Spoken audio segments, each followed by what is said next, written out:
Summer drink পর্বে চতুর্থ পর্বে আজ আমরা পাকা আমের শরবতের ভিডিও আপনাদের সাথে শেয়ার করব। নমস্কার, সেনগুপ্তাস হোম কিচেনে আপনাদের স্বাগত জানাই। এই পাকা আমের শরবতটা বানানোর জন্য একটা পাকা আমকে টুকরো টুকরো করে কেটে নিয়েছিলাম।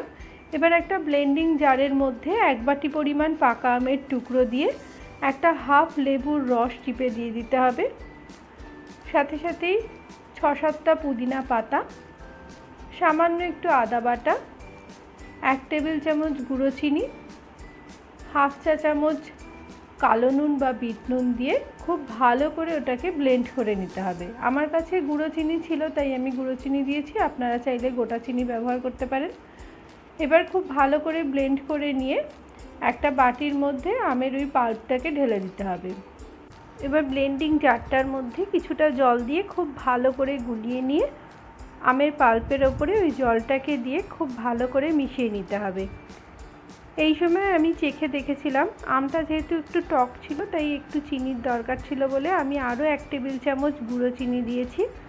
এবার খুব ভালো করে মিশিয়ে নিয়ে ওপর থেকে কটা আইস কিউব দিয়ে আবারও খুব ভালো করে নেড়ে দিতে হবে। এবার একদম ডাইরেক্ট সার্ভিং গ্লাসে ঢেলে ওপর থেকে আরও কটা আইস কিউব দিয়ে একদম চিল্ড সার্ভ করুন এই পাকা আমের শরবতটা। এটা খেতে কিন্তু ভীষণ ভালো লাগে।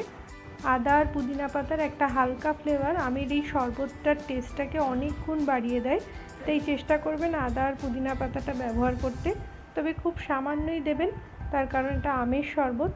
পাকা আমের এই শরবতটা অবশ্যই বাড়িতে বানাবেন আর কমেন্ট বক্সে আমাদের জানাবেন কেমন লাগলো। আমাদের চ্যানেলটাকে যদি এখনও পর্যন্ত সাবস্ক্রাইব করে না থাকেন তাহলে একটু সাবস্ক্রাইব করে দেবেন আর পাশে থাকা বেল বাটনটা টিপে অল আইকনে টিপে দেবেন, তাহলে আমাদের পরবর্তী ভিডিও নোটিফিকেশান আপনাদের কাছে পৌঁছে যাবে।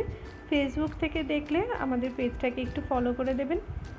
কালকে চলে আসবো আবার কোনো নতুন শরবতের ভিডিও নিয়ে।